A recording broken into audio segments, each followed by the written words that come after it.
नमस्कार मित्रों, EWS के इस स्पेशल एपिसोड में आप सबका स्वागत है। मैं हूं मनीष जायसवाल। काला धन सफ़ेद हो सकता है, सफ़ेद धन काला। इकोनॉमिक प्रक्रिया के दौरान गरीब अमीर हो सकता है, अमीर गरीब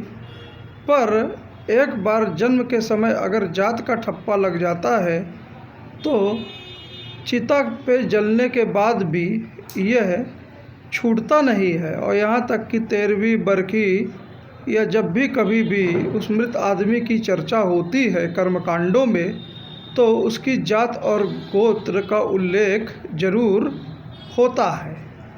कास्ट के इसी रोल को और इसके आधार पर हुए डिप्राइवेशन को, डिस्क्रिमिनेशन को, जो हिस्टोरिकली सदियों से होता आया है, इसको एड्रेस करने के लिए ही, डेमोक्रेसी को ज़्यादा रिप्रेजेंटेटिव सभी वर्गों को बनाने के लिए ही रिजर्वेशन की अवधारणा हमारे संविधान में रखी गई थी। और कभी भी इसका ये उद्देश्य नहीं था कि किसी इंडिविजुअल के आधार बनाकर उसकी गरीबी या अमीरी को देखकर रिजर्वेशन की संकल्पना इकोनॉमिक आधार पर की गई हो। जैसा कि मैंने बताया शुरू में ही कि इस आधार पर हर एक इंडिविजुअल की गरीबी और अमीरी जो कभी भी बदल सकती है, और जो अधिकारी जो उसको चेक करने जाएगा उसके सब्जेक्टिव नेचर पे भी डिपेंड कर सकता है। तो इसमें बहुत तरह की दिक्कतें आ जाती हैं। और अगर सरकारी नौकरी गरीबी हटाने या गरीबी उन्मूलन की स्कीम ही है, तो फिर विगत वर्षों में जो हमारी बहुत सारी सरकारी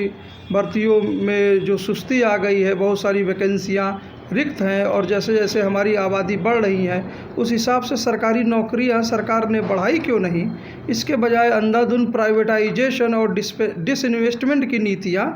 क्यों लागू हो रही हैं, इसको भी हमें गंभीरता से सोचना चाहिए। और भी इसके साइड इफ़ेक्ट्स ये हो सकते हैं कि जो आदमी नंबर 1 में पैसा कमा रहा है, अगर उसका लड़का बच्चा काफ़ी तेज़ है पढ़ने लिखने में या ऐसी आगे उम्मीद है, तो वो अपने धन को कहीं काले धन में ना सोचने लगे, या कुछ लोग केयरलेस हो के जुआ या पाड़ी, जैसा कि सत्संदे में देश पांडे जी ने अपने एक इंटरव्यू में बोला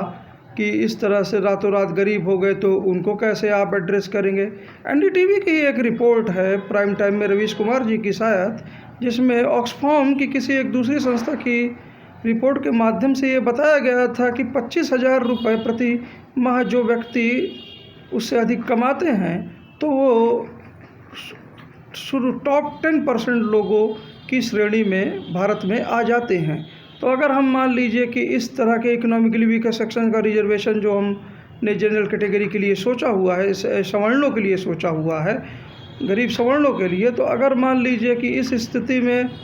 अगर 8-10 लाख रुपए की हायर लिमिट भी रख देते हैं, तो पता लगा कि 90% या उससे अधिक लोग जो हैं ऑटोमेटिकली वो इस रिजर्वेशन के लिए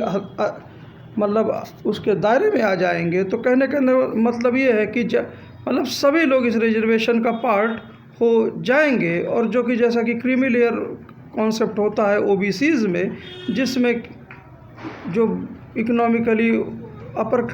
का क्लास है उसको हटाया जाता है, तो उसमें कुछ लोग एक्सक्लूड होते हैं। यहाँ तो इस बहाने सभी लोग इंक्लूड हो जाएंगे इस रिजर्वेशन के लिए। और अगर हम इस लिमिट को 25,000 के दायरे से और नीचे लाते हैं, तो पता लगता है बहुत सी गवर्नमेंट जॉब्स में रहने वाले जो लोग हैं, अगर उनको ही क्राइटेरिया मांग ले कि वो उसमें ना हो, बाकी सबके लिए ये रिजर्वेशन होगा,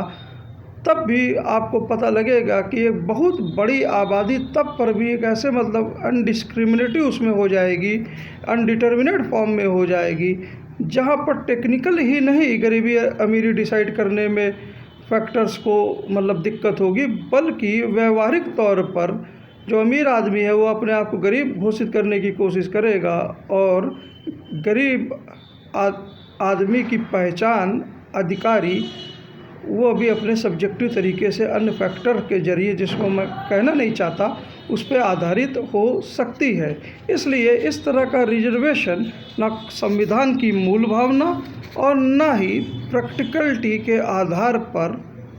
ठीक जान पड़ता है। Thank you sir.